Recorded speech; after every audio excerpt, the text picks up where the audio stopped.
নমস্কার বন্ধুরা, ডিলাইটফুল তুলিকাতে তোমাদের সবাইকে স্বাগত। আজকে আমি তোমাদের জন্য নিয়ে এসেছি একটা নতুন রেসিপি, দই কাঁকরোল। দই কাঁকরোল বানাতে দেখো, প্রথমে আমি 6 থেকে 7টার মতন কাঁকরোল এরকম গোল গোল চাকা চাকা করে একটু মোটা মতন করে কেটে নিয়েছি। তারপর ধুয়ে জল ঝরিয়ে রেখে দিয়েছি।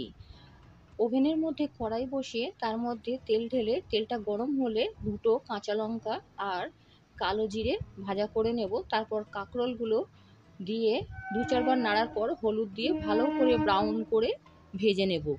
আর তার আগে বাটিতে আমি টক দই পরিমাণ মতন হলুদ গুঁড়ো, লঙ্কা গুঁড়ো, জিরে গুঁড়ো, ধনে গুঁড়ো দিয়ে ভালোভাবে ফেটিয়ে রেখেছি। কাঁকরোলগুলো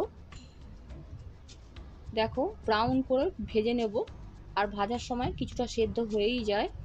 আর এরকমভাবে ব্রাউন করে ভেজে নেবার পর আমি গুলে রাখা টক দই আর মশলাটা দিয়ে দেব। দিয়ে ভালোভাবে নেড়েচেড়ে পরিমাণ মতন নুন চিনি দিয়ে ঢাকনা দিয়ে দেবো কাঁকরোলগুলো ভালোভাবে সিদ্ধ হয়ে যাওয়ার জন্য। খুব তাড়াতাড়ি এবং সহজে হয়ে যায়। আর যারা কাঁকরোল খেতে পছন্দ করে না তারাও এই রেসিপি দিয়ে একতলা গরম ভাত নিমেষেই শেষ করে দেবে। অবশ্যই যেভাবে দেখাচ্ছি তোমরা বাড়িতে ট্রাই করো, দেখবে সত্যি খেতে খুবই সুস্বাদু হয়। নামানোর আগে অবশ্যই ওপর থেকে সর্ষের তেল দিয়ে দিও, তার জন্য একটা আলাদা রকম ঝাঁঝ এবং খেতে সুস্বাদু হয়ে যায়। এই দই কাঁকরোল অবশ্যই তোমরা বাড়িতে ট্রাই করো, দেখবে বাচ্চা থেকে বড়রা সবাই চেটেপুটে খেয়ে নেবে। দেখো গ্রেভিটা আমার কিছুটা শুকিয়ে এসেছে, খুব বেশি ঝোল রাখবো না।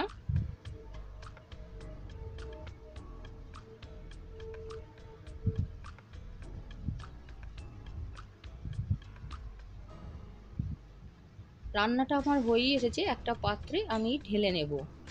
দেখো কেমন হয়েছে বন্ধুরা, তোমরা অবশ্যই কমেন্ট করে জানিও। দই কাঁকরোল ভালো লাগলে লাইক করো, শেয়ার করো, সাবস্ক্রাইব করে পাশে থেকো। আর অবশ্যই বাড়িতে ট্রাই করো এই দই কাঁকরোলের রেসিপি।